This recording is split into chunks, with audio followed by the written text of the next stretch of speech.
Olá, seja muito bem-vinda ao Movimento Muitas Mulheres, que tem o patrocínio de Duda, uma plataforma de web design onde você pode construir o seu site, o seu blog e o seu e-commerce. Nessa temporada, nós vamos falar com mulheres que causam. E o meu papo agora é com a Joana Búrigo. Ela é mestre em gênero, mídia e cultura, palestrante, coordenadora pedagógica no Emancipa Mulher, além de muito mais outras funções. Confere aí com a gente. Na abertura, estamos aqui com a Joana Búrigo, que é mestre em gênero, mídia e cultura, né? Além de ser palestrante também, podcaster, coordenadora pedagógica da Emancipa Mulher, enfim, e um monte de coisa. Então, eu vou deixar a Jô se apresentar, depois a gente começa as perguntas. Dani, obrigada pela introdução e obrigada primeiramente pelo convite para me chamar para estar aqui. É sempre um prazer para mim achar espaços de articulação com mulheres, né, para que a gente fale de gênero. E você tem razão, é bem difícil de apresentar o trabalho que eu faço. Eu acho que uma maneira de condensar aí todos esses projetos é me chamar de comunicadora e educadora feminista sobre gênero, porque apesar de fazer um monte de coisas diferentes, realmente todas as minhas iniciativas e empreitadas se concentram aí em criar maneiras, né, de criar processos educativos e processos de comunicação que ampliem e amplifiquem o conhecimento e o acesso que as pessoas têm a questões de gênero, né, que são questões aí muito caras a esse grupo de conhecimento e ativismo humano chamado feminismo, de quem tanta gente tem tanto medo. É verdade, né? Mas sabe que eu acho que tem medo justamente porque não conhece, ou porque não para um pouquinho para pensar.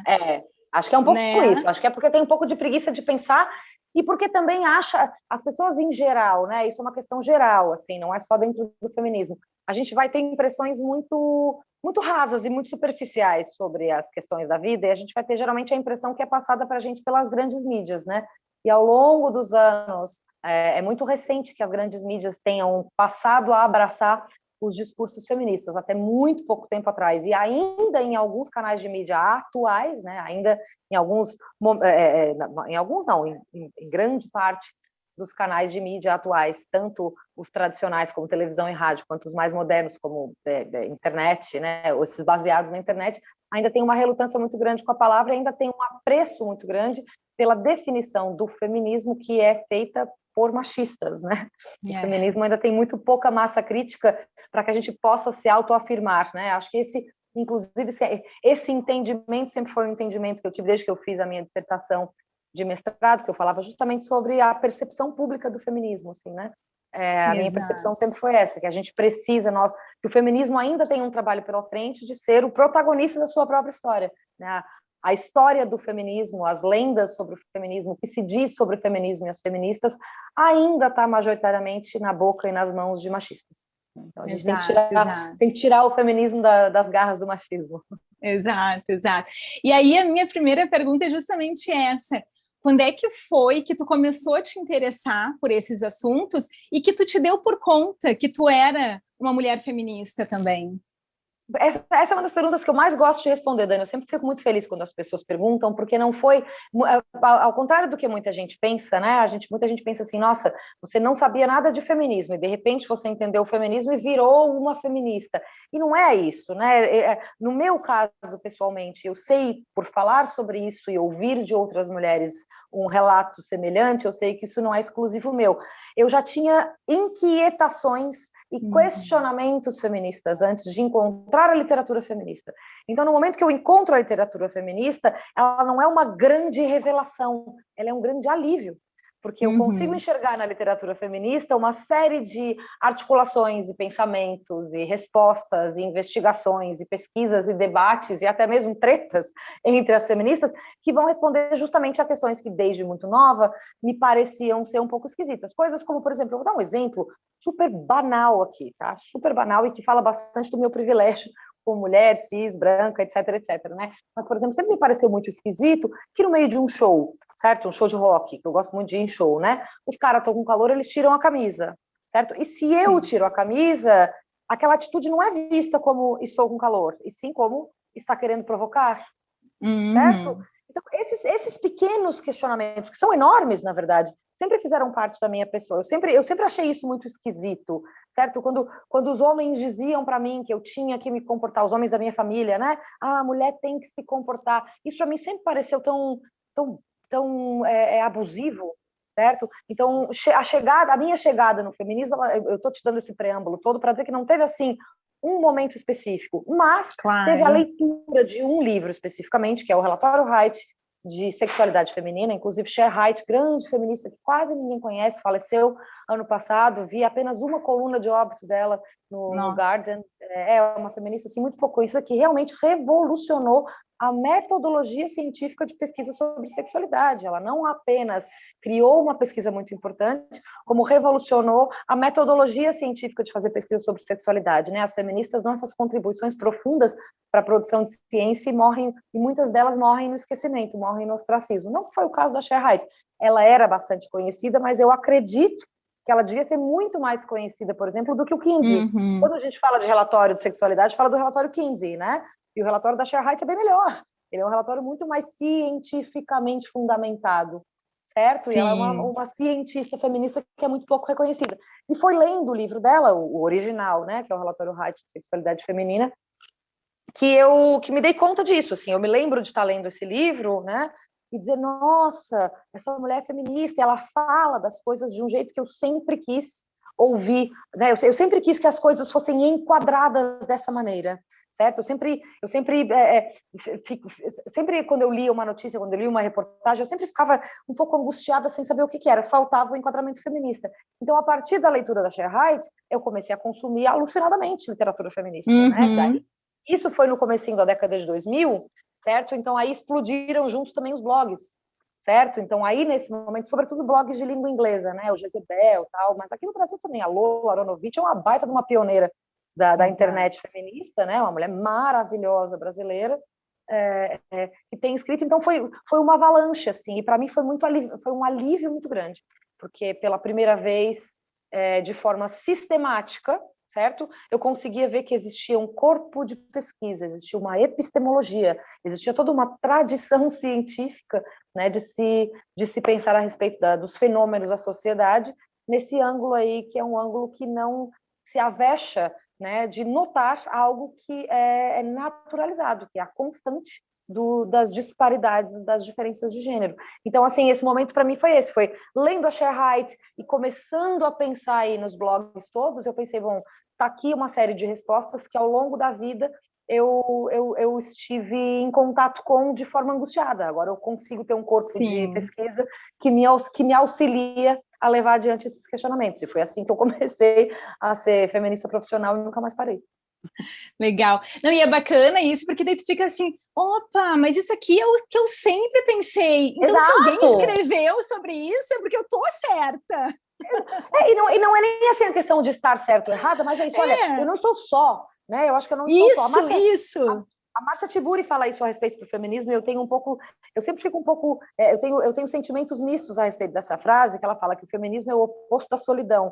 Eu não sei se eu concordo inteiramente com essa frase, mas eu concordo numa parcela muito grande que é essa, que é você ter esse questionamento, essa angústia que é pautada justamente nas opressões de gênero, e de repente você encontra essa mulherada que está falando um monte de coisa que você sempre quis ouvir, é um alívio muito grande, né? Então, é o que eu tenho dito para todas as meninas adolescentes com quem eu convivo, assim, se você fica um pouco de bode, um pouco de saco cheio das formas como o mundo está organizado, dá uma olhada no feminismo e vê se isso não te alivia. Porque pode ser que você encontre um alívio ali, sabe? Pode ser que você encontre um alanto ali. Exato. Tá, e aí a Casa da Mãe Joana nasce nesse teu período, né? Porque daí começaram outras mulheres também. Como é que foi essa relação, esse início, assim? A Casa da Mãe Joana foi um pouco mais tarde, assim. A Casa já foi o segundo projeto feminista que eu empreendi, né? Eu efetivamente comecei a ler essas coisas todas. Eu tenho vou fazer 42 anos agora em abril, tá? Então eu comecei a ler essas questões todas do feminismo na primeira parte dos meus 20, certo? Entre 23 e 25, eu acho que foi quando eu encontrei essa literatura pela primeira vez e comecei a consumir literatura feminista, e não literatura, né? Não só ficção, estudos mesmo. Eu sempre fui meio nerdzinho, eu sempre gostei muito mais de ler análise do que ficção, então passei a estudar bastante de forma não autodidata, mas de forma independente, assim, eu mesma indo buscar os nomes dos livros que eu achava interessante, ia nas livrarias, ia nas sessões de livro feminista, ia dar uma olhada. E daí depois, em 2010, né, porque em 2010 eu fiz o meu mestrado em Gênero, Mídia e Cultura pela LSE, que é a London School of Economics, que é um puta de um privilégio, né? Eu tenho o resto da minha vida para agradecer aí a minha família que me auxiliou nesse processo de adquirir esse diploma. A LSE realmente é uma das escolas mais espetaculares, assim, de que se tem registro, é constantemente considerada uma grande universidade nos rankings europeus e mundiais e tal. E o departamento de gênero lá dentro, onde eu estudei, nem era um departamento na época, era um instituto só, ele era pequenininho. Agora é um departamento já grandão, assim, né? Ele era, na época, presidido, eu fiquei 2 anos lá, eu fiz um ano o curso próprio e o outro ano eu fiz a dissertação. Eu tive uma sorte inacreditável, que as 2 diretoras desse período que eu fiquei lá foram a Claire Hemmings e a Anne Phillips, que são 2 puta autoras. Eu lia elas antes de ser aluna delas, sabe? Sabe quando você é aluna de uma pessoa e chora um pouquinho de emoção que você está tendo aula? Que lindo isso! E você admirava antes, assim. Então, eu tive essa sorte muito grande de fazer com elas. E já na época do mestrado, eu conheci, por causa das conexões do mestrado, eu conheci a Caitlin Fisher, que é uma jogadora de futebol mesmo, né? O nosso futebol aqui no Brasil. Só que ela é americana, uma jogadora americana de futebol que tinha vindo para o Brasil jogar futebol aqui e foi contemporânea da deusa louca, feiticeira, maravilhosa, grande amiga e grande fundadora do Guerreiras Project também, capitã da seleção brasileira de futebol feminino nas Olimpíadas de 2012 em Londres, a Aline Pellegrino. E ela e a Caitlin tinham esse projeto, elas tinham esse projeto muito bacana, um projeto documental, eram umas fotos e uns vídeos e umas imagens muito bonitas com a Adrienne Grunwald também, que foi a fotógrafa na época, elas tinham aí esses registros todos, e eu conheci a Caitlin numa palestra na universidade, e ela tinha sido aluna do mesmo curso que eu um ano antes, e fiquei alucinada, fui falar com ela, falei, olha, eu sou brasileira e achei esse projeto muito bacana. E daí a gente empreendeu o Guerreiras Project. O Guerreiras hoje existe apenas como uma bela memória de todas nós. Ele chegou a ser uma ONG durante um tempo e a gente fazia efetivamente aí uns treinamentos, né, de gênero a partir da linguagem do futebol. Então, interagimos com um monte de garotas novinhas que jogavam futebol, para falar justamente sobre questões de gênero. Então, quando eu estou fazendo o meu mestrado, eu conheço a Caitlin, e daí nessa época, tu vê, a casa é o terceiro projeto, já falei segundo, mas é terceiro. Sim. Ainda nesse projeto, eu e a Caitlin e a Jane Dennehy, que também era uma outra colega, só que a Jane estava fazendo doutorado já, a gente estava no mestrado. E ela quis fazer o Gender Hub, e a gente fez o Gender Hub por um tempo, que existe ainda, o Gender Hub hoje é só da Jane, mas ele existiu e continua existindo como um hub mesmo, como um conector de pesquisadores de gênero e empresas que precisam de conhecimento de gênero, né? Então, a gente fez uma série aí de pesquisas para uma série de clientes, isso na Inglaterra ainda, quando eu morava na Inglaterra, e depois eu vim para o Brasil. E quando eu vim para o Brasil, eu vim com tudo, em tudo isso na Inglaterra, eu fazendo meu mestrado, que eu sempre faço 10, 20 mil coisas ao mesmo tempo, né? Sim. Eu fazendo meu mestrado, trabalhava como consultora de comunicação numa empresa e dava aula numa escola popular lá, que aí começa a minha paixão pela educação popular, que era o Morley College, né? E dava aula nesse curso de educação popular lá, e voltei para o Brasil estava querendo voltar para o Brasil, e voltei cheia de ideias. Então, desse bolo de ideias todas com as quais eu estava envolvida, eu sabia que eu precisava fazer uma escolha, né? E eu não sabia muito bem o que escolher. E eu botei a Casa da Mãe Joana no ar justamente por isso, porque o meu nome é Joana, né? E eu não podia perder essa piada. Casa da Certo. E eu tinha essa dimensão, assim, de que eu tinha esse monte de projetos e que isso não ia mudar tão cedo, eu sabia que não ia, porque não é que assim, para fazer uma comparação, não é que eu trabalhe com uma linha de pesquisa apenas, né? Eu trabalho com uma série de frentes aí de comunicação e educação feminista sobre gênero. Então eu voltei e fiz a Casa da Mãe Joana nesse sentido, porque era muito bom fazer a piada com o meu nome, né? Eu acho que essa confusão aí com o nome Joana. E também porque eu acho que existe muita confusão a respeito do feminismo de gênero. Então, eu quis ser um pouco... Eu estava assistindo muito RuPaul na época, estava assistindo muito programa de drag queen, estava debochadíssima na época. Então, é daí que veio o nome da Casa da Mãe Joana. Mas eu fiz a casa justamente por isso, assim, para ser esse espaço, né, onde eu pudesse conectar com um monte de gente aqui no Brasil. Porque eu tinha passado 10 anos fora do Brasil. Né? Então, eu chego aqui querendo fazer um projeto feminista e, ao invés de fazer um projeto específico, eu falei, eu vou fazer um que eu me conecte com um monte de gente. E não deu outra.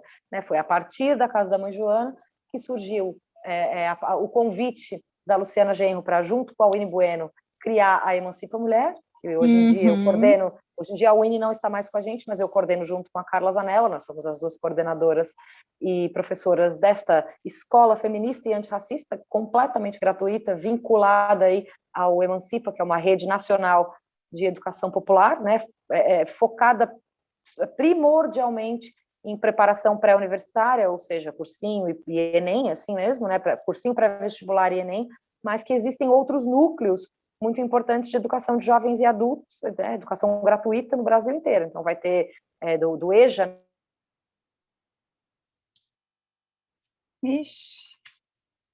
De realidade brasileira, aulas de... A Joana Maranhão tem um projeto, a nadadora Joana Maranhão tem um projeto muito bonito da Emancipa Esportes, em Minas Gerais.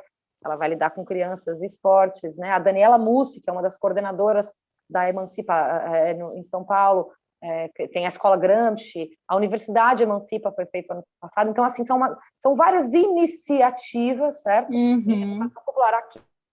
Falando de Santa Catarina no momento da gravação dessa entrevista, mas no Rio Grande do Sul, onde eu tenho base, a presidente da ONG Emancipa é a Luciana Genro. Então, a Luciana, e a Emancipa existe há 11 anos já no Rio Grande do Sul, né? Mais de 11 anos, foi em 97, eu acho que foi fundada. Faz bastante tempo que existe a Emancipa, 97 não, 2007, que existe a Emancipa, e a Emancipa, o que a Luciana decidiu foi isso, ela já tinha esse aparato educativo, né, já tinha uma coordenação pedagógica, já tinha os professores, o Rodrigo Níquel, a Nina Becker, o Marcos Viana, meus parceiros e amores, assim, de trabalhar junto, Marcelo Prado, a Bela, a Tainá, toda essa galera que trabalha junto com a Rede Emancipa. A Lu pensou, a Lu muito maravilhosa, né, que é um espetáculo de mulher, a Lu pensou, olha, vamos usar esse aparelho todo que a gente tem, né, esse aparato todo de educação, para fazer uma escola feminista e antirracista. E é assim que surge a Emancipa Mulher.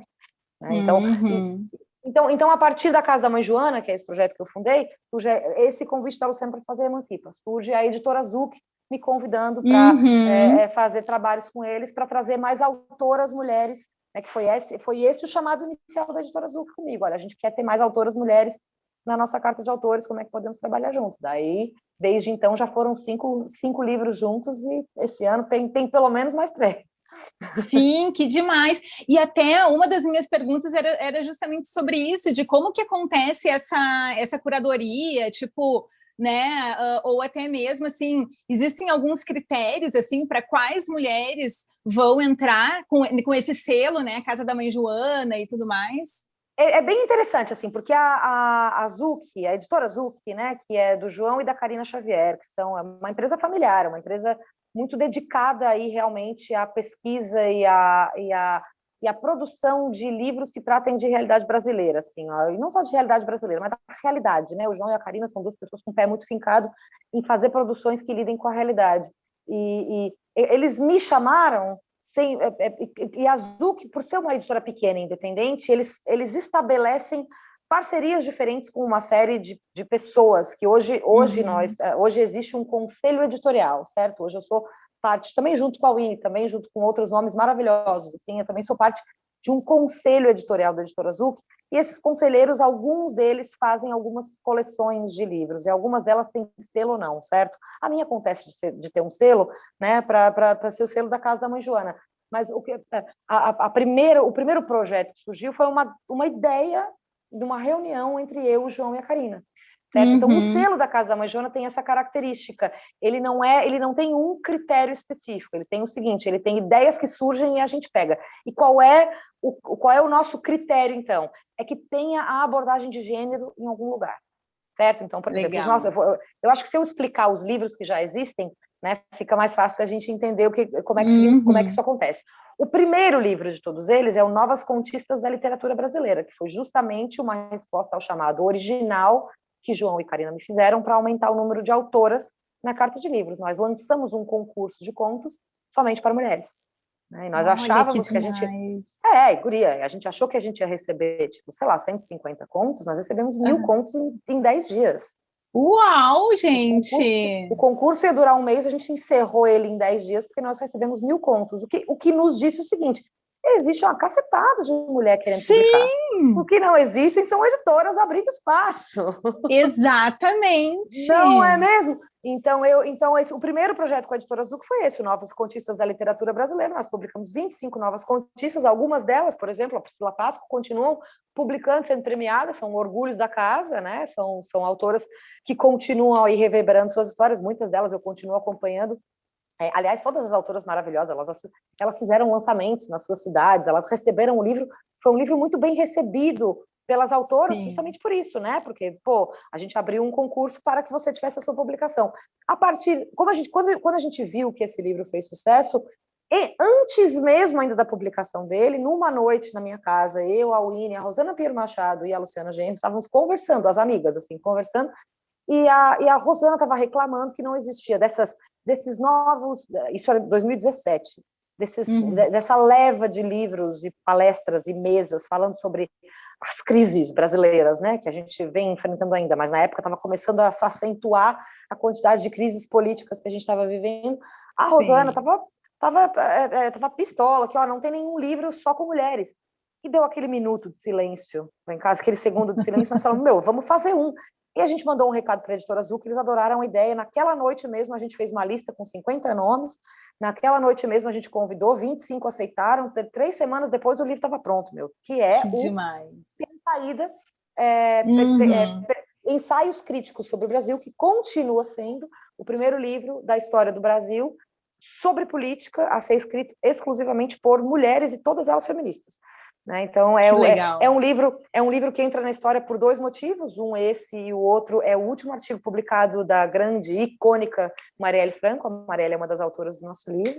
E o livro abre a série Tem Saída, né? Em 2020, aqui no meio da pandemia, eu, de novo, a Winnie Bueno, mas com outros organizadores dessa vez, com a Tainá Ignácio, com a Tamires e com o Gui, nós fizemos o Tem Saída, Perspectivas LGBTI sobre o Brasil, que é, de novo, o primeiro livro da história deste país sobre política escrito exclusivamente por pessoas LGBTI. Então, temos aí esses 2 livros que são do selo da Casa da Mãe Joana com a Editora Azul, e tem também, claro, como esquecer, né, do maravilhoso O Homem, Infelizmente, Tem que Acabar, Crônicas, Deboches e Poéticas de Clara Corleone, que é um livro justamente sobre isso. São crônicas, deboches e poéticas da grande Clara Corleone, que é uma autora porto-alegrense, residente do Bonfim, minha vizinha lá em Porto Alegre, e a Karina Xavier, editora da Azul, que quando viu os textos da Clara no Facebook, me chamou de canto e falou, a gente tem que publicar essa garota. Eu falei, a gente tem mesmo. E daí eu fiz a edição e o prefácio do livro da Clara, e é um livro histórico também, né? Porque é um livro que já em pleno Brasil de Bolsonaro, machista pra cacete, em 2020, a gente está indo. O livro já tem 4 reimpressões, né? E é um sucesso de público. Onde eu vou, alguém menciona o livro. Eu estou muito orgulhosa dele mesmo. Assim. Esses dias eu estou fazendo um curso sobre a Lei Maria da Penha com a Escola Brasileira de Direitos das Mulheres. Um beijo para a Gabriela Ribeiro e para a Mariana Tripodi, inclusive, que são as professoras do curso. Eu estou fazendo esse curso com elas e alguma aluna mencionou aí o livro da Clara, sempre me emociona muito. Então, a minha parceria com a Azul é nesse sentido. Então, tá vendo? Cada um dos livros aconteceu de uma maneira específica e a gente tem mais alguns projetos esse ano que eu não vou falar para não to jinx it, sabe? Não gosto de falar. Eu gosto de falar de projeto editorial só quando está no prelo já. Quando estiver no prelo, eu te atualizo daí. Mas mas aguardem aí pelo caso da Mãe Joana esse ano na Editora Azul, que vai sair alguns projetos bem delicinha. Coisa boa. Sabe que a Clara foi uma das nossas entrevistadas, né, na temporada passada, que era Mulheres na Cultura e nas Artes. E eu comentei com ela, disse, Clara, eu estava já da metade para o final do teu livro e fiquei pensando, aonde que a Clara vai dizer que odeia homem? Ela não diz, é mentira. Claro que não! Né? Mas foi muito interessante, eu vou te contar aqui, Dani, depois a Clara, a gente sempre gosta de contar essa história, ela, que é mais um livro que surgiu na mesa ao redor da minha casa. A capista desse livro é a Manu Farezin, que também é uma grande parceira minha de trabalho de muito tempo. A Manu tem feito trabalhos comigo desde a Casa da Mãe Joana, minha parceiraça, e a Manu foi capista do livro. Estávamos lá em casa, a Karina, eu, a Clara e a Manu, e debatendo justamente a capa do livro, assim, né? E a capa inclui o título. E foi uma conversa tensa, assim. Eu insisti no nome do livro. Eu falei, gente, o livro é um livro de deboches e de crônicas e de poéticas, e a gente coloca a palavra infelizmente, justamente porque a gente não quer que... É uma piada, gente, né? A gente está falando de uma masculinidade tóxica específica, que realmente precisa acabar. A gente está falando aí de uma masculinidade hegemônica que é abusiva, né? A gente está falando do Brasil, que é o país que, em números, mais mata mulheres do planeta. Certo? Nós somos o quinto no ranking proporcional, percentual de feminicídios, mas em números, né, brutos, nós somos o país que mais mata mulher por ser mulheres. O Brasil é o país que mais mata mulheres travestis, né, mulheres transexuais. Exato. A média de vida de uma mulher transexual em proporção e em número. O Brasil, a média de idade de uma mulher trans no Brasil é 35 anos. O Brasil é muito violento para mulheres, né? Então, foi muito importante para a gente, assim, num momento histórico desse, fazer um livro que tivesse... editar o livro da Clara me deu muito prazer por isso. Assim, a Clara, ela não faz de conta que a vida é mais cor-de-rosa do que é, né? Ela não tem papas na língua, digamos assim, para falar do seu feminismo, só que isso não faz com que a literatura dela seja pesada, né? Muito pelo contrário, ela continua sendo super leve, super divertida, e fazendo um ponto com muita firmeza. É divertidíssima. Bem, não, com certeza. Não, e isso até foi uma piada que eu fiz com ela, né? Porque, tipo assim, a capa, né, super polêmica, porque a gente vê que realmente as pessoas não entendem ironia, né? Meio isso, né? Mas é muito engraçado porque tu vê que era uma necessidade. Porque eu cheguei na Feira do Livro, no ano do lançamento do livro, não tinha eclodido a pandemia ainda quando a gente lançou o livro, né? Nós lançamos em 2019. Então teve lançamento na rua, teve Feira do Livro na rua, teve rua ainda, né? E eu fui dar uma bisbilhota. E eu sempre faço isso, porque, claro, né? Eu tenho livros aí no mercado editorial, então eu vou na Feira do Livro dar uma olhadinha e tal. E foi muito interessante. Eu perguntava aí, né? Qual é o livro mais vendido? O que você está vendendo? E quase todas as bancas da Feira do Livro de Porto Alegre me diziam, aquele do homem que acabou, do homem que vai acabar. Foi o livro mais... Foi um livro bem comentado na Feira do Livro em Porto Alegre. Fiquei muito contente assim, com isso. Isso em pleno 2019, né? Sim! Foi um grande sucesso feminista. Botar esse livro na praça, num momento tão duro. Poxa, com certeza. Não, e tu tocou nessa questão, assim, desses dados, né? Até antes de fazer a entrevista contigo, dei uma pesquisada também, porque em 2020 saiu um relatório de que a cada 2 horas, né, é assassinada uma mulher no Brasil, né? Então, realmente, são números, assim, absurdos mesmo, né?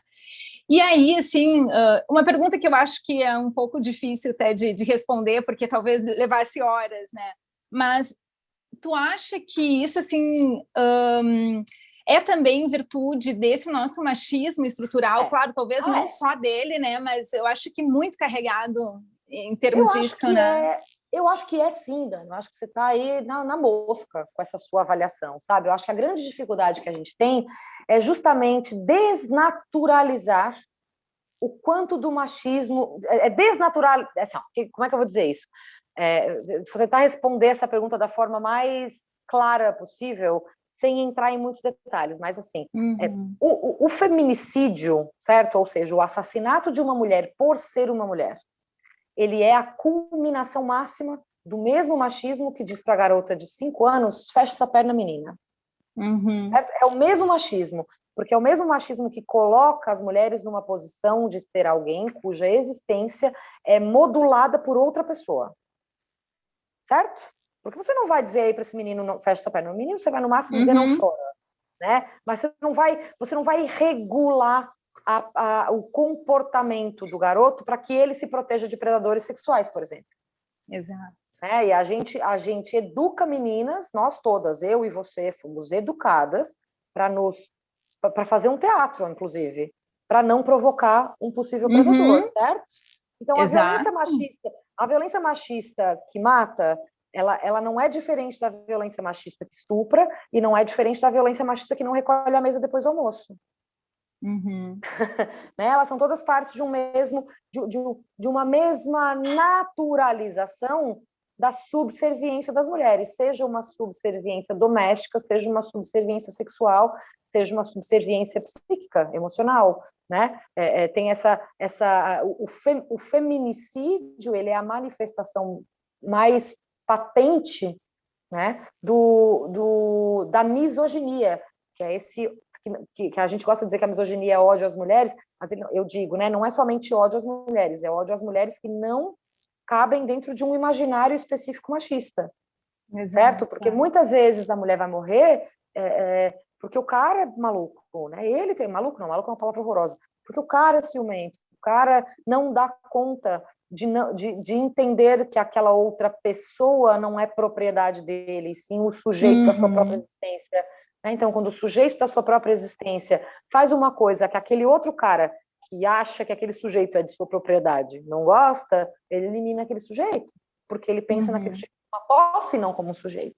Né? Então, assim, eu acho que você tá right on the money quando você fala que esse machismo, será que é o mesmo? É o mesmo. Eu acho, agora eu vou para a segunda parte da minha resposta. Eu acho que o grande trabalho feminista, né, e nos últimos 60 anos, com a entrada da epistemologia feminista dentro da ciência, certo? Dentro da academia, tipo, o feminismo hoje se constitui dentro do método científico.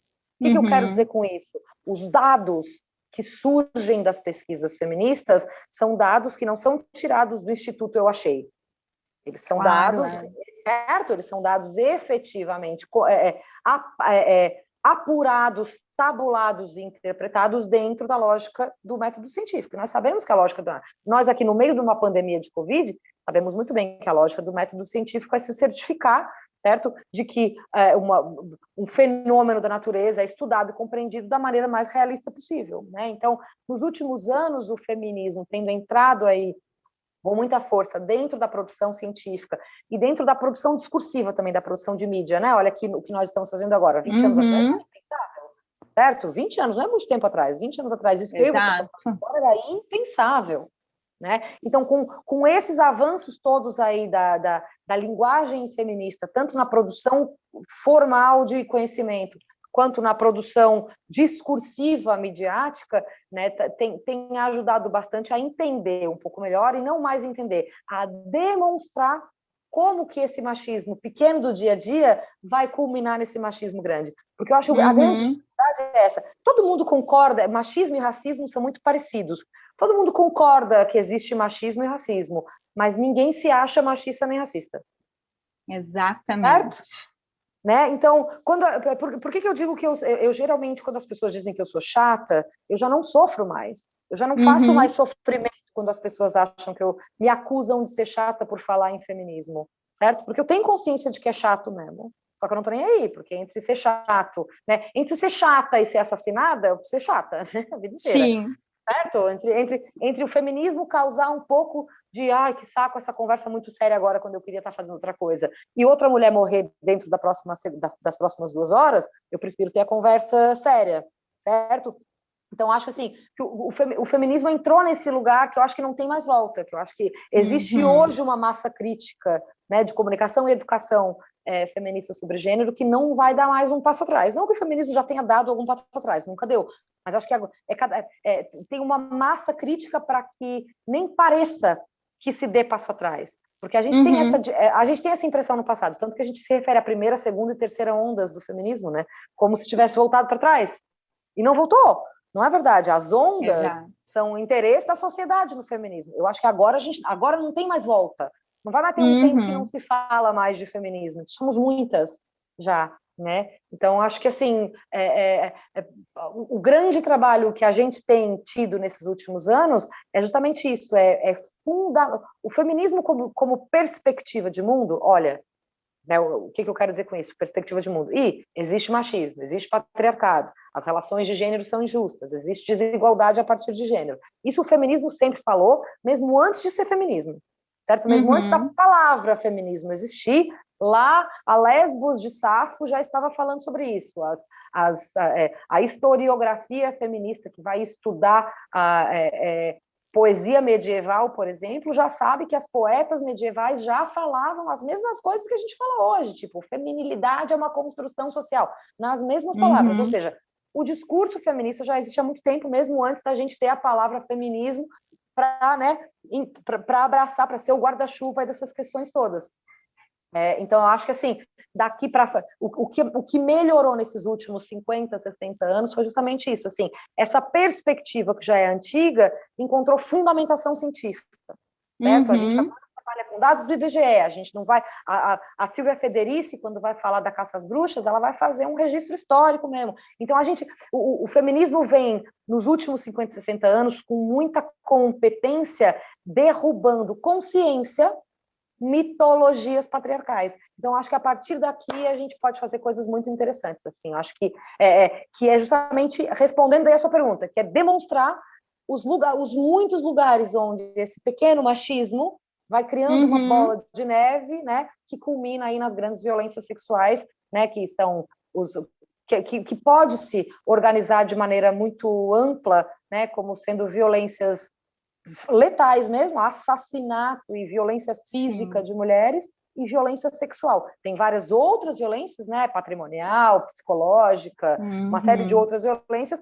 mas a violência física e violência sexual das quais as mulheres, sobretudo mulheres jovens, são as maiores vítimas, né? Essas aí, acho que nos últimos 50, 60 anos de ciência feminista, a gente já começamos, o Lego já está mais montadinho, assim, sabe, por assim dizer. A gente já consegue fundamentar um pouco melhor para dizer, com provas e convicção, que essa sua hipótese de que será que o machismo do dia a dia culmina no feminicídio não é apenas uma hipótese, é isso aí mesmo. Essa é a perspectiva feminista. Não, e aí te escutando, eu estou pensando aqui, então, os trabalhos, por exemplo, dos cursos, das oficinas lá, que tu leva para dentro da Emancipa Mulher, acabam com que popularize também, acredito eu, mais essa linguagem acadêmica, traga mais para perto dessa mulher que vai enxergar esse pequeno machismo no dia a dia e tudo mais, né? Eu costumo dizer o seguinte, Dani, eu não ensino nada da vida para as mulheres. Eu apresento para elas teorias que podem fazer com que as questões da vida delas sejam explicadas com ciência. Certo? Isso eu sempre acho muito interessante. Um dos motivos pelos quais eu amo ser professora de teoria feminista e de gênero é que eu me sinto muito pouco trazendo... É muito raro eu ter a sensação de que eu estou assim, trazendo uma grande novidade para as minhas alunas. Certo? E eu tenho essa relação profunda com isso, porque para mim foi o que eu te falei no começo da entrevista, o feminismo não foi para mim assim, nossa, meu Deus, eu nunca tinha pensado nisso antes, muito pelo contrário, foi tipo, finalmente alguém sistematizou aquilo que eu já pensava, e eu tenho essa dimensão com as minhas alunas, entende? As alunas vêm para a sala de aula, eu não preciso explicar, eu não preciso convencer nenhuma delas de que machismo existe, eu não preciso explicar para nenhuma delas como é que o machismo opera na vida delas, elas dizem isso para mim, certo? São elas que me contam. E, claro, a Emancipa Mulher é parte da Emancipa. E na Emancipa, como tem que ser, a nossa pedagogia é do grande Paulo Freire, certo? Então, a nossa pedagogia é a pedagogia do diálogo. Nenhuma aula da Emancipa Mulher é feita sem que as alunas participem integralmente da aula, né? Tanto que esse ano de pandemia a gente nem fez online ainda, porque a gente estava esperando até agora para ver como é que a gente ia conseguir fazer online. Vai ter, já tem uns cursos, tá? Fiquem ligados em facebook.com/emancipamulher ou Instagram @emancipamulher. Lá a gente vai divulgar e tem um monte de coisa. 2021 vai ser um ano bem bom, assim, de produção. Eu tô desde novembro e vou ficar até abril, mais ou menos, fazendo um monte de coisa e depois começar a lançar tudo. Ai, coisa boa. Então, a aluna que chega na Emancipa Mulher, ela já chega, né? Ela não precisa ser convencida de que existe machismo e racismo, certo? Ela está lá justamente para se instrumentalizar com o pensamento teórico. Né? Ela já vem com essa sede de entender o que a Luísa Barros falava sobre a condição da mulher negra no Brasil, o que Raewyn Connell, né, mulher trans-australiana, qual foi a contribuição dela para entendermos a ordem de gênero e a masculinidade hegemônica, né? Como foi que Laudelina de Campos Melo, que é a grande homenageada do curso principal da Emancipa Mulher, Laudelina de Campos Melo, fundadora do primeiro sindicato das empregadas domésticas brasileiras, uma mulher negra pioneiríssima, que no meio da ditadura, né, fundou aí o Sindicato das Empregadas Domésticas. Então, obviamente, nós homenageamos ela com o nome do nosso curso. Mulheres como Antonieta de Barros, mulheres que é uma grande política, jornalista, escritora aqui do meu estado, minha conterrânea, ela é de Florianópolis, eu sou de Criciúma, mas é catarinense, né? Qual é o legado? O legado não só teórico, mas o legado prático dessas mulheres, quais foram os instrumentos, né, que elas se utilizaram para combater o machismo e o racismo. E a gente vai na Emancipa Mulher fazer um panorama muito amplo, né, não somente dos feminismos, mas dos feminismos, dos movimentos de mulheres e dos movimentos de negras e negros no Brasil, nos Estados Unidos e na Europa. Então, a gente dá um panorama bastante amplo de perspectivas de saída, certo? O que a Alexandra Kollontai, no meio da Rússia czarista, né? Como que a Alexandra Kollontai, no meio da Rússia czarista, pensou a revolução? certo? São essas as pegadas que a gente vai fazer na Emancipa Mulher. Tem um módulo muito grande que é de históricos e histórias, que é o módulo teórico mesmo, e depois temos os módulos de saúde, de masculinidade, de mercado de trabalho. Sempre tem um que eu esqueço, não sei porque sempre fui eu e a Uni criamos curso, eu sempre esqueço de um dos módulos, tem que pegar o livreto, é dramático, e cada um dos módulos aí tem uma série de exercícios. Em 2020, inclusive, eu transformei o curso numa cartilha. A cartilha é super fácil de baixar, se você for em lucianagenro.com.br/emancipa, você consegue baixar a cartilha lá, e a cartilha está prontinha, lá, todo o conteúdo, todinho o conteúdo por escrito, e cada aula tem pelo menos um exercício para fazer. Eu acho que tem pelo menos 2 por aula, mas eu garanto que cada aula tem pelo menos um exercício, e eu escrevi ali, olha, sugestão de atividade, que você pode fazer com as suas amigas, certo? Você não precisa de mim para fazer o curso lá de Campos Melo, você pode baixar a cartilha e fazer com as suas amigas, é bem divertido. Ele encoraja o diálogo e a comunicação, mas ele não precisa que eu esteja presente. A cartilha está feitinha para que você que está me assistindo possa estudar Emancipa Mulher lá do Elino de Campos Melo, sem que eu esteja presente. Esse curso, né? Tem vários outros cursos, vem com a gente, mas esse você pode fazer aí do conforto da sua casa. Ele tá, não, demais. A gente vai deixar todos os links aqui no descritivo desse vídeo, vai ficar tudo aqui. Maravilha. E aí eu queria te perguntar uma coisa, como a gente chama o homem para ser o nosso parceiro também nessa luta feminista? Não sei se eu digo luta feminista, mas na verdade sim, para ser nosso parceiro mesmo, para nos entender, para estar com a gente também, né? Para ser um homem feminista. Olha, Dani, essa é a pergunta de $1 milhão mesmo, assim, tá? Porque realmente, assim, é um erro muito grande achar que questões de gênero são questões de mulheres, né? São questões da sociedade, né? Nós estamos na sociedade e as pessoas são oprimidas por conta de gênero, esse é um problema de todos nós. Assim como o racismo, né? O racismo é um problema de todos nós. O racismo, ele é um problema ele é sobretudo uma problemática branca. Somos nós, pessoas brancas, que nos beneficiamos do racismo, certo? Somos nós que se nós não estamos lutando efetivamente contra o racismo, nós brancos estamos não só a favor, mas estamos sendo racistas, basicamente, né? Então, acho que o homem que não está lutando pelas questões de igualdade de gênero, ele está contribuindo para a manutenção desse estado de coisas, certo? Por exemplo, um fotógrafo que não muda o seu olhar, ele está contribuindo para a manutenção de um olhar masculino dominante, certo? Um cineasta que... a Dani Marino, que é uma grande pesquisadora de cultura pop brasileira feminista, a Dani Marino sempre fala isso, né? Que para você entender o que é o olhar masculino no cinema, tenta assistir um filme que o enquadramento da mulher em algum momento não vai ser a bunda dela. A gente naturaliza isso. É isso que eu falava antes na minha resposta, de desnaturalizar o machismo. Né? A gente naturaliza que você abra o Instagram para procurar um restaurante e as 12 primeiras fotos que aparecem é de uma gatinha de biquíni. Eu tenho alguma coisa contra a gatinha de biquíni? Não, nada contra. Inclusive, muitas vezes, eu mesma sou a gatinha de biquíni. Mas por que quando eu abro o Instagram para procurar um restaurante não aparece 12 gatinhos de sunga? Tem alguma coisa aí, certo? Então, os homens têm que... Eu acho que a primeira coisa que eles têm que fazer é parar de relutar que não existe machismo e que eles não se beneficiam de machismo, certo? Porque existe e eles se beneficiam. E por isso que eu faço a analogia com o racismo. Porque eu, como pessoa branca, não posso dizer assim, isso não é problema meu. Não é um problema, é meu esse problema, porque eu me beneficio dele.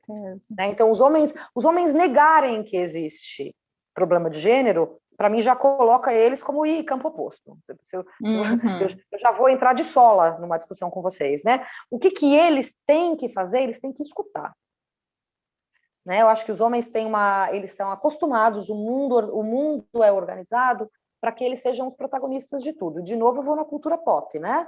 Eu vou na cultura primeiro, o nome do Pai, do Filho e do Espírito Santo. Você percebe que tem um pai, um filho e um espírito antes de ter qualquer mulher. Né? Então, a gente acostuma os homens que o protagonismo é deles. É o Indiana Jones, é o Neo. Os protagonistas de filme, da cultura, são sempre homens. Os homens têm embutido na cabeça deles que a vida é o protagonismo da vida deles. Então, eles ouvem muito mal. Né? E não é. E tem, certo? O protagonismo, por exemplo, do feminicídio é deles pela parte do assassinato. Mas pela parte de quem é assassinada, somos nós. A mocinha que morre nesse filme da vida sempre somos nós, e a gente nunca é escutado. E eu tô assim, essa questão de botar com comparação da cultura pop sempre me interessa muito, porque eu acho que a gente tem um exemplo muito claro na própria cultura pop do quanto que pode dar errado quando não se escuta uma mulher, que é o filme Alien, né? O filme Alien, a Sigourney Weaver é a única mulher inteligente que fala alguma coisa que presta, ninguém ouve ela, todo mundo morre menos ela no filme. É verdade. Então, Ótimo exemplo. vamos aprender com o filme Alien. O filme Alien nos ensinou que se você não ouve a mulher esperta, você vai se arrombar. Então, vamos ouvir as mulheres mais inteligentes, não só as mulheres inteligentes, vamos ouvir as mulheres, pô, sabe? Vamos ouvir as mulheres. Né? Acho que os homens ouvem muito mal as mulheres. Os homens, por exemplo, você vai falar, né? Vai falar na sua casa, numa reunião de amigos, você tá, sei lá, você e um monte de casais amigos e acabou o almoço, as mulheres começam a arrumar tudo e os caras não fazem nada, né? Esse é o momento que você fala alguma coisa e você é a chata. E aí tá o machismo, certo? Porque efetivamente são as mulheres prestando um serviço doméstico gratuito para um monte de homem que não está fazendo nada. Ah, mas Joana, eles fizeram um churrasco. Sim, se toda a refeição fosse feita por um e limpada por outra pessoa, isso não seria um problema. Mas ninguém aqui está querendo medir, né? A nossa métrica não é essa. A gente sabe muito bem que tarefas domésticas, né? Isso aí não sou eu dizendo, é o PNAD, né? No Brasil, as mulheres fazem dobro, o PNAD e o IBGE. No Brasil, as mulheres fazem 20 horas de trabalho doméstico por semana, em comparação com 10 horas de trabalho doméstico dos homens. Então, isso eu estou falando de mulheres e homens que moram na mesma casa. Certo? Não, ele faz menos tarefa doméstica porque ele tá porque ela é mais neurótica e ele é menos neurótico. Não, na mesma casa. Nós estamos falando de casais que estão na mesma casa. Né? Então, como trazer os homens para essa disputa? Se eu soubesse como trazer eles para essa disputa, eu fundava uma escola e cobrava caro, certo? Mas eu não sei como trazer eles para essa discussão. Agora, quando eles estão nessa discussão, certo? Eu não os permito ser protagonistas. Né? O meu trabalho, tanto que eu sou chata pra cacete, eu sou reconhecida como sendo chata, a maioria dos caras não gosta de mim, tudo bem, faz parte, isso é esse. Este é o trabalho da feminista, quem é machista não gosta de você, ponto. Não tem arrego. Quem é machista não gosta de feminista e você tem que fazer as pazes com isso, e se tiver que parar de falar com o primo, parou. Faz parte, certo? É isso. Então, eu tive que fazer essas escolhas na minha vida, né? Mas o fato é esse, assim, mesmo nas minhas, eu tenho um caos que eu conto muito sempre, assim. Eu fiz uma palestra contratada, tá? Um cliente, uma palestra no Rio de Janeiro e um cara, foi muito engraçado, a palestra foi feita pelo comitê feminista da empresa, ou seja, as mulheres organizadas independentemente, certo? Fizeram um comitê, pediram verba para o recursos humanos me chamou, né? Daí fizemos tudo certinho e tal. Mas isso tudo foi as mulheres da empresa que fizeram, elas que me chamaram. A maioria da audiência eram mulheres e tinha 1, 2, 3 caras. E um dos caras que foi, quando pegou o microfone, me parabenizou, muito gentil ele, eu não briguei com ele, muito gentil, o cara muito bacana. No fim, eu fui saber o dono da empresa, nem sabia. Mas o cara foi muito gentil. E ele me disse, mas o que vocês têm que fazer? Veja bem, o que vocês têm que fazer é fazer mais eventos desses, chamar mais mulheres, tal. E eu fiquei olhando aquilo atônito. Eu falei, escuta, o que você acha que aconteceu para que eu tivesse aqui hoje? Sim. Eu falei para ele, a gente já faz isso. Você que chegou atrasado, quer ficar na janelinha, o cara era o dono da empresa. Me chamaram de novo depois, tá? Então fiz alguma coisa certa, não queimei meu filme lá. Mas é isso que eu quero dizer, entende? Os caras eles chegam, mesmo os mais bem intencionados, ou seja, o cara que efetivamente autorizou a minha contratação, esteve presente, elogiou a minha palestra, tudo certinho, mas chegou lá e cagou regra o que eu tinha que fazer, tipo, um amigo, eu com o microfone, eu lembro, tipo, mas como é que você acha que eu vim parar aqui? Exato, brotei do nada. Gente, não brotei no bailão, alguém me trouxe aqui, sabe? Então é isso, assim, é esse exercício para que eles aprimorem a escuta e parem de achar que a gente, né, o meu marido hoje ele já sabe que ele, no começo do relacionamento, ele dizia, por que você não faz isso? Tomou 7 tocos, já hoje em dia não é louco mais me sugerir como é que eu devo fazer trabalho. Você chegou agora, quer me ensinar a fazer meu trabalho, Pinta, sai daqui, né? Exato. Então é um pouco isso, assim, agora como que convence eles, eu não sei, eu acho que o que a gente tem que fazer, eu tô fazendo questão de falar tudo isso, da minha experiência, Dani, que é para as mulheres me ouvindo, não achem que é fácil para mim fazer isso. Claro. Entende? Todos nós temos que saber, eu vou até olhar para a câmera para dizer isso, gata, você vai sofrer consequências de ser feminista. Não é gostoso. Você vira chata, você vira encrenqueira, mas é isso, né? Se você tem convicção, e hoje a gente tem convicção e provas, né, não tem mais por que a gente disputar a realidade. É hora de todo mundo dar as mãos e trabalhar aí pela erradicação da desigualdade de gênero, né? E se o cara quiser chutar, é ele que vai fazer mimimi lá em outro lugar, que aqui é feminismo. Tadinho, né? Sabe que esses dias eu li um tweet que eu me identifiquei horrores, né? Que era assim, quanto mais feminista eu me torno, com menos vontade de transar com um homem hétero eu tenho. E eu Não. assim, gente, sou eu. Homem estritamente hétero, eles que vão me desculpar, mas primeiro que eu acho que é mentira, eles estão se enganando. E segundo que eles estão bem mais ou menos. Então se virem aí, moleque. Ô, Jo, e tu citou várias mulheres já, mas aí eu queria saber quais são as mulheres que hoje, ou enfim, na tua trajetória toda, te inspiraram e que continuam te inspirando também. Eu tenho algo assim, ó, tem 3 grandes mulheres na minha vida assim que eu tenho muita gratidão, admiração e inspiração tudo ao mesmo tempo. Uma já mencionada, a Luciano Genro, né? A outra é a Sandra Lee de Campos Bueno, que é uma grande amiga, ela é mãe da Winnie, e acabou virando uma grande amiga minha, e eu fico até um pouco, toda vez que eu falo grande amiga minha, eu fico até um pouco constrangida, porque ela é tão imensa, sabe? É tão imensa que eu me sinto assim, é muito luxo ser amiga dela, mas ela é uma mulher que me organiza muito, assim, dentro da lógica feminista, patriarcal, antirracista, né? Com ela, quando eu estou um pouco embolada no pensamento, eu vou para ela e ela me ajuda a me organizar e me dá muita autoconfiança. É uma das pessoas que mais me dá autoconfiança na vida, assim. E a Denise Dora, né, que é uma gigante do feminismo brasileiro, fundadora da ONG Temis, que é uma das primeiras ONGs organizadas mesmo de feminismo no Brasil, como ONG, assim, claro que já teve muita coisa feminista no Brasil antes disso, mas a Temis é uma das primeiras ONGs fundamentadas a tratar aí da questão das operadoras de direito, de ampliar o acesso ao direito para as mulheres pela perspectiva feminista. A Denise hoje é diretora executiva da Artigo 19, que é uma ONG internacional aí de defesa dos direitos humanos e de defesa dos defensores da liberdade de expressão e dos direitos humanos. E eu tenho muita sorte de ter essas mulheres no meu WhatsApp, assim, é uma coisa que para mim, às vezes eu não acredito ainda, sabe, que essas 3 grandes mulheres estão tão próximas de mim. Então são essas 3 assim que vem sendo uma constante na minha vida feminista desde que eu botei a casa no mundo. E sempre, elas não apenas me amparam, elas me levantam, assim, sempre, sabe? Eu já cheguei em cada uma delas toda quebrada, com asa quebrada, cara quebrada, já cheguei toda quebrada e as 3 me acolhem e me recebem muito bem, assim, não faz. Quando eu li a Dani mandou algumas perguntas antes, essa eu li e pensei, são esses os 3 nomes que eu vou falar, vou aproveitar, inclusive, a entrevista para mandar todo o meu axé e meu amor para elas, e a minha gratidão por elas estarem sempre aí presentes na minha rota feminista. Mas, assim, para além delas, Dani, tem muitas mulheres na minha vida que eu admiro muito. Assim, a minha mãe é uma mulher muito forte, a minha avó é uma mulher muito culta, né? As mulheres, eu acho que assim, eu acho que o grande barato de ser feminista é você entender que o mundo odeia muito mulheres, e você não, né? Então você efetivamente está fazendo um movimento contrário a um ódio muito grande que se tem das mulheres. As minhas referências são todas mulheres, né? Na música, na literatura, e não é uma coisa assim, eu sou chata, eu só vejo coisa de mulher. Não, eu prefiro quando uma mulher está contando uma história, eu prefiro quando uma mulher é gerente, eu prefiro, porque eu acho que as mulheres, justamente, né, por estarem sempre tendo que provar tantas coisas, né? E é interessante notar isso, assim, mulheres trans, mulheres negras vão sempre trabalhar com muito mais afinco, né? Eu tenho essa impressão, vão trabalhar com muito mais afinco, assim. Eu não acho que isso seja certo, isso não está certo, esse retrabalho, né? Esse esforço a mais, né? A mais, ele é fruto da desigualdade, mas de toda maneira, eu gosto muito de ver as mulheres essa é a minha perspectiva. O que as mulheres fazem, apesar de toda a merda que a gente sofre.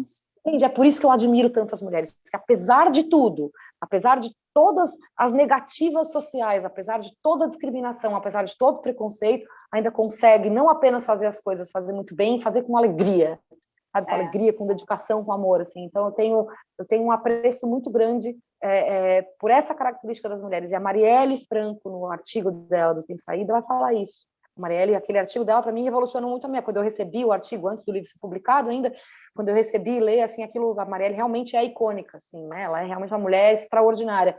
Ela fala isso num trecho do texto dela, assim, é hora da gente parar de olhar para as mulheres negras como recipientes, apenas, não é hora de parar, mas é a hora de olhar para elas apenas como essas recipientes das políticas públicas e passar a olhar para as mulheres marginalizadas, né, como produtoras aí de outras possibilidades de se viver que são muito mais equânimes, muito mais inclusivas, muito mais comunitárias. isso ressoa o que Bell Hooks, que é uma grande autora do feminismo negro norte-americano, sempre falou, né? Reside nas mãos daqueles que são marginalizadas, daqueles e daquelas que são marginalizados, uma série de ferramentas e instrumentos de aprimoramento da vida social, e é para lá que a gente precisa estar olhando, né? A gente está sempre olhando para o poder institucional como se ele fosse paternalista pra cacete, né? Como se fosse o papai que vai resolver tudo, e é na mão das mulheres marginalizadas, efetivamente, aí que tem um monte de soluções. Eu sempre falo que feminismo é uma lente para a gente ver o mundo, né? E quando você coloca esse óculosinho e começa a olhar as mulheres não a partir da misoginia, que é o olhar hegemônico sobre a mulher, né, mas a partir deste amor feminista pelas mulheres, você começa aí a ver uma série de possibilidades de futuro que são muito mais inclusivas. Nossa, com certeza. Gente, que fala linda essa tua. Fiquei agora aqui viajando. Jô, tu já me falou mais um pouquinho, deu uma lapidada ali no início, né, uma pincelada sobre alguns projetos para 2021. 2021 tem bastante projetos para aí na gaveta? Sim. Como é que tá? Tem sim, tem algumas coisas bem interessantes surgindo, assim, a gente vai ter, assim, garantido na Emancipa Mulher, tá? Sai o curso, a versão online gravada, bonita, tá? Do curso Feminismos Cruzados, que é um curso no qual eu, a Carla Zanella e a Luciana Genro, cada uma damos uma aula diferente. Eu falo de feminismo interseccional, a Carla fala de feminismo negro e a Luciana vai falar de feminismo marxista, e nós montamos as aulas, cada uma montou a sua aula, mas antes de gravarmos o curso, mostramos a aula uma para outra e a gente acha os pontos em comum. Né? Então, aí está a ideia. Foi uma ideia brilhante da Carlinha de criar justamente assim, se fala muito das vertentes e correntes feministas, e quase ninguém sabe que não é time de futebol. Elas não são competindo uma com a outra, elas complementam uma a outra, certo? A lógica das vertentes. A lógica da vertente feminista não é disputar qual vertente é mais correta, e sim ver onde que elas se entrelaçam. Então, esse curso, ele vai, olha, em algum momento de março ele vai ser lançado. Também em março vai ter um aulão meu no Emancipa Mulher sobre gênero e feminismo, e um aulão da Carla com o coletivo Juntas sobre feminismo marxista, e isso só em março, tá? Isso só para março.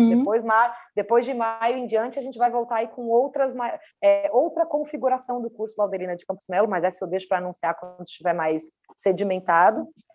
E isso da Emancipa. Então, isso está acontecendo na Emancipa. E os projetos de livro com a Editora Azul, que também estão bem bacanas, mas realmente esses eu não posso falar. Não pode falar. Porque esse eu não posso, mas assim, são pelo menos 3 livros muito interessantes, assim, sabe? São pelo menos 3 livros que vão dar continuidade aí a esse projeto grande de continuar criando material material científico mesmo, assim, né? Publicações das ciências sociais que possam ser úteis para pesquisas políticas sobre gênero e pesquisas de gênero sobre política. Essa é a ideia. Né? Então, vai sair mais alguns livros nessa dimensão. E eu mesma, Joana, vou estar lançando aí alguns cursos meus exclusivos. Essa vai ser mais legal. Aí por abril. Porque março, na verdade, eu vou estar... Março é março, né? Março está para feministas como o Natal está para o comércio. Né? Todo mundo lembra da gente em março. Então, março eu estou super atarantada com um monte de outras aulas e palestras em um monte de lugares, tá? Mas a partir de abril aí vou começar a pensar também em cursos meus e vou arriscar nesse lugar, fazer aí, estou pensando em fazer uns cursos bacanas de gênero e mídia e fazer com vocês também algumas parcerias. Sim, né? Vamos conversar. Acho que essa parceria que continua, então a gente vai anunciando aí o que acontecer mais para frente. Mas é um ano cheio de projetos bacanas, assim, vai ter bastante literatura e comunicação e educação feminista sendo produzida de mim para vocês. Ai, demais, lindo. Jô, quero que tu deixe, então, os teus contatos aqui. A gente está nos minutos finais e esses minutos são todos teus. Maravilha, gente. Então, para quem quiser me seguir, eu sou terrível nas redes sociais, tá? Eu posto bem de vez em quando, eu não tenho um planejamento de Facebook ou Instagram meu, mas é facebook.com/Joana Burigo, e esse Joana tem 2 N's, e o Instagram é a mesma coisa, instagram.com/Joana Burigo ou @Joana Burigo. Essa sou eu no Instagram, mas eu recomendo que vocês sigam a Emancipa Mulher, facebook.com/Emancipa Mulher e instagram.com/Emancipa Mulher ou @Emancipa Mulher, que é de onde saem todas essas informações. E a Editora Azul, que também está online aí em um monte de plataformas, mas eu vou dar o site para vocês, que é www.editorazuk.com.br, e lá vocês encontram todos os meus livros, mas e também tem eu esqueci, como é que eu pude esquecer de falar isso, gente? Eu acabei de fechar, porque é recente, e esse ano vocês vão ver bastante também no Portal Catarinas, que é um portal de notícias feminista, né, aqui de Santa Catarina, e eu vou ter algumas atividades regulares, eu já escrevo regularmente, já publico regularmente com o Portal Catarinas, mas esse ano vai estar um pouquinho mais sistematizado, e para quem, a Dani também me apresentou como podcaster, né, esse é um trabalho mais... que o Coração na Boca é um trabalho mais, assim, de entretenimento que eu faço, ele é um pouco menos, assim, sisudo na educação e comunicação feminista sobre gênero, ele é um pouco mais descontraído, é um podcast maravilhoso do Sul 21, que é uma rede de jornalismo aí do Rio Grande do Sul. O Luiz Eduardo Tebaldi me convidou há uns 2 anos para fazer um podcast na rede Colmeia, que é a rede de podcasts dele, e por coincidência eu e a Camila Toledo, que é jornalista e cantora e grandíssima amiga minha, eu e ela já vínhamos discutindo a respeito de fazer um podcast no qual a gente falasse sobre as nossas emoções, não as nossas, minha e dela, obviamente, mas emoções, assim, né? Um podcast no qual a gente trouxesse aí de volta, apesar de tanta razão, né? Como é que a gente lida com as emoções, e o Luiz topou muito a ideia, e a gente teve a sorte incrível no mundo de contar com a produção da KF Studios, do Kiko Ferraz, que é um vencedor do Kikito, certo? O Kiko é um puta de um produtor premiado, e o Kiko, quando viu a nossa ideia, achou maravilhosa, e ele nos produz. Então, para quem quiser ouvir a gente também, pode ir em Sul 21, procura no Google, eu não sei exatamente o endereço agora, tá? Mas vocês podem botar na tela depois, né? Mas a Rede Colmeia do Sul 21, o nome do nosso podcast é Coração na Boca, e é o podcast no qual eu e a Camila estamos aflitas para falar sobre aflições. O último episódio, inclusive, que tá rodando ainda, a gente falou sobre ódio, né? Sobre como o ódio é hoje uma moeda, né? O BBB vem de ódio, as redes sociais. A gente hoje sabe, né? A gente hoje sabe que existem estratégias de comunicação que são pautadas, são baseadas no ódio. Então, a gente fez um programa especial aí para a gente pensar, refletir um pouco a respeito de como que a gente está sendo manipulado aí por uma retórica bastante odiosa que nos mantém todos grudados consumindo certas mídias. Então tá vendo? Tá vendo como tem um monte de coisa? Estou sempre fazendo um monte de coisa. Te agradeço aí pela oportunidade, inclusive, de fazer essa promoção, que eu quase nunca faço. Então, obrigada. E espero que a tua audiência, que é a audiência desse projeto Mara de vocês, se interesse aí pelo trabalho que eu tenho feito com muito afinco e dedicação desde pelo menos 2009. Isso aí. Jo, então assim, muitíssimo obrigada mesmo por aceitar esse nosso convite, a gente ficou muito feliz. Todos esses links, enfim, teus arrobas, tá tudo na descrição já desse vídeo. Maravilha. E para quem está nos assistindo aqui, espero que tenha gostado, continua nos assistindo. Agora no mês de março a gente vai ter 2 entrevistas por semana, toda terça, toda quinta, uma nova entrevista no ar, dessa temporada que se chama Mulheres que Causam. Joana Búrigo é uma mulher que causa. Muito bom. Obrigadíssima, gente. Foi um prazer ter estado aqui com vocês. E